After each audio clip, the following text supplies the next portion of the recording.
G'day, this is Charlie and I'm coming to you today with your daily dose of business tech inspiration. Topic number 251, how to keep your website secure from threats. Again, apologies, I am glowing a little. It is very hot here and whilst I have fans going, I don't have air conditioning, so you get to put up with glowy Charlie, which is probably not such a bad thing really. But let's talk about website security and how to keep yourself secure from threats. Now, my standard caveat applies here. You will not stop all threats. You can minimize them. You can minimize threats in general. You can minimize the impact of threats, and you can have a process to recover in case something really bad goes wrong. But I like to always say, doesn't matter how good you build the mousetrap, someone is going to always create a smarter mouse, and we just need to be one step ahead of it. So let's have a chat about some of the things that you can do that shouldn't cost you a lot of money, that will keep you relatively safe online. Specifically, your website safe online. How many people have heard, oh, my website got hacked, and they put graffiti up on it, or they redirected it to not a nice site, or yes, did they get usernames and passwords? What did they get? What did they get off of my website? So yeah, it's not a nice feeling when it happens. Let's have a chat about what you can do to save yourself from it, or to reduce the possibility of that happening. The first one is regular updates. Keep your website software, plugins, themes updated and protected to protect against vulnerabilities and security threats. I cannot highlight that more strongly. The biggest single issue that I find when I am called in to clean up someone's site is that they've got a plugin that hasn't been updated, or their plugins haven't been updated, their websites haven't been updated, the WordPress hasn't been updated. If they're not running WordPress, then whatever software they're running in the back end hasn't been updated. Their theme hasn't been updated. There's just so many places there that hackers can use to exploit a website. So keeping that software, all of that underlying software up to date is really important. Yes, it's painful. Yes, it can take a lot of time. Well, it might take you a lot of time to do it. It doesn't generally take me and my team a lot of time to do it, because we do it every day and we know a few things that keep it running, and we've got a few little tools that we can use that you wouldn't necessarily know how to use or would want to use because it's specific knowledge. So keep your website software, plugins and themes updated. The other part to that is, if you find that one of your plugins or one of your themes is no longer supported and they're not giving you patches for it anymore, consider changing it out. Consider finding something else to change it out for, mainly because it will eventually end up on a list somewhere with a series of published exploits that bad guys will use to get onto your website.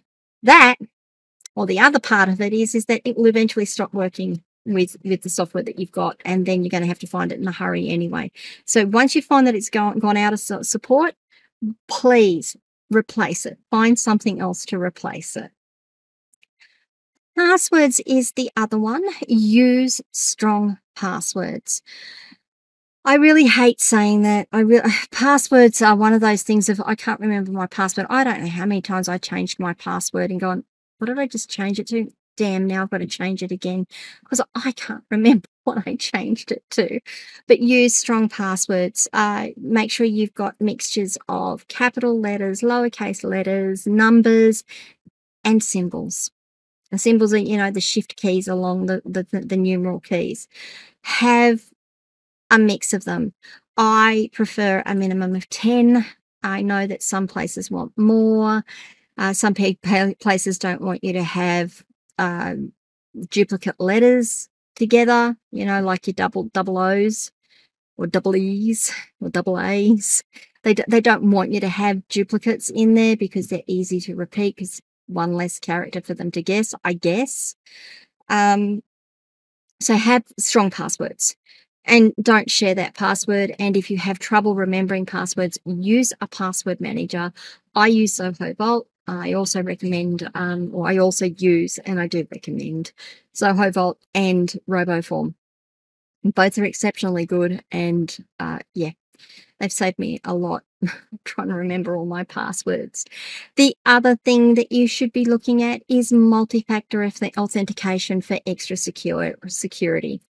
I will actually end up doing an episode on multi-factor authentication, but multi-factor authentication is something you know and something you have. So you know your password, you have your phone, you have your email. And multi-factor authentication basically is we've just sent you an email or an SMS, or an email or an SMS in this case, and it's got a code in it. Enter your code here, and that confirms that you actually have that phone and that email, or access to that phone and that email to enter that code in. The other part of multi-factor authentication is your authenticators, like the Microsoft one. I can't think what the Microsoft one is called. It's gone. Google Authenticator, Zoho one, Zoho Auth. They're all authenticators that sit on a mobile phone. When you create your account, you connect it up, you confirm that you've got access to it, and then when you log in again, it says check your authenticator and enter the code that's appearing on your authenticator, and you can enter it on into the box and it lets you in. Something you know, password, something you have, email address, authenticator, SMS. It allows you to get a code that you can then echo back into your website. Use multi-factor authentication wherever you can. I know it's difficult. I know it can become confusing.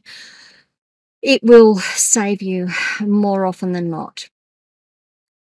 Make sure that your website is running an SSL certificate. I recently put out a episode on what SSL is and why it's important.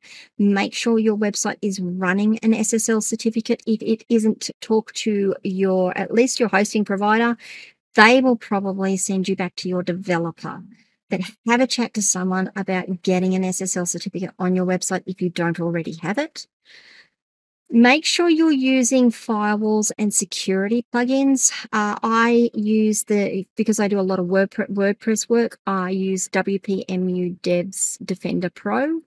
I have a paid account with them, and I use the Defender Pro, which gives me firewall security, login lockdowns, audit trails, gives me a whole heap of stuff, and it will start to block what we consider malicious traffic.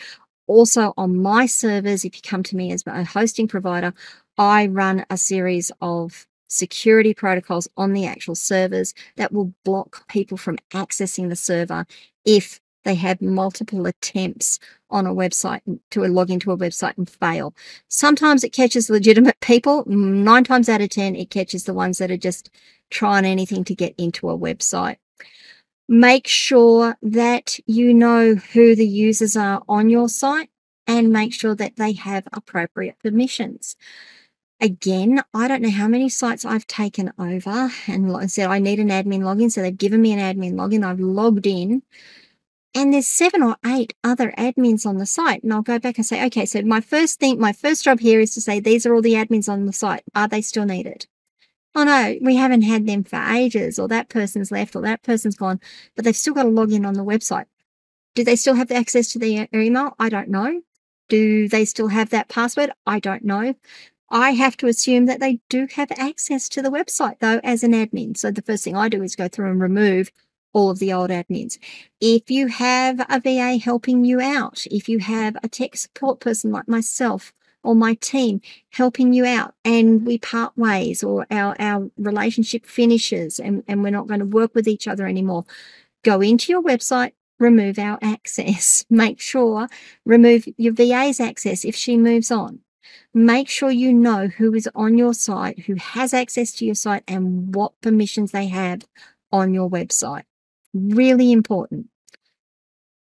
They're the preventative things that you can do. They're the proactive things that you can do to try to slow malicious attempts down. And notice my language, try to slow malicious attempts down. I want you to really take on board that you are not going to be unhackable. It's still going to happen. People are still going to try, and every now and again, somebody's going to get through. And the best you can do is slow them down enough and make it that much harder that they stop trying. Let's assume, though, that the worst does happen and they do get through and they get access to stuff, and you just need to do something to clean it all up. Have backups available. Do regular backups. In case there is a security breach or data loss or something unthinkable happens, you can have a backup ready to go, and you just put it in place. Get your website back up and running, and then go through and clean up all of the administrative stuff that you're going to have to do after a breach anyway. Your backups should not be stored on your web server where your web server is hosted. You need to take backups, and they need to be placed offsite. You can use services like Amazon Web Services, S3 to store them. I use WPMU Dev, and their backup service is quite good. Snapshot is quite good, and that will and store it up into their backup storage. And I can also have it go out to my backup storage, AWS. I can have a separate web server where I put my backups that no one knows about, that I have locked down really tightly. I can use Dropbox. I can use Google Drive. I can download them to my computer, but they should not ever be stored only on your web server. Make sure your backups are stored offsite, because if the worst happens and you lose that web server or someone compromises that web server, you need to be certain that the backup that you're going to restore has not been tampered with. Okay, there's lecture Charlie for you. Security is actually pretty serious stuff. I'm not trying to scare you. You shouldn't be scared by it, but you should be cognizant of it, and you should understand what it is you as a website owner needs to do to make sure that you protect yourself and protect your visitors and your customers from malicious attacks. What do you guys think? What haven't I covered? What would you like me to cover more of? What did I say that you disagreed with, or you want to discuss a little bit further? I would love to know. Leave some comments below wherever you are listening to or watching this video. Come across to my locals community, askcharlyleetham.locals.com. Join the conversation there. You can come to my website and start up a website chat if you want. You can WhatsApp us. You can even DM us through our social media channels. We would love to hear from you. I love having conversations. The more questions you guys ask me, the more I can help. And honestly, it's a great learning experience for me as well. Tomorrow, we are going to be talking about using video. Funny that, isn't it? Video content on our website and why it's so important and why it's so powerful. That's topic number 252. I will see you all tomorrow. Bye, guys.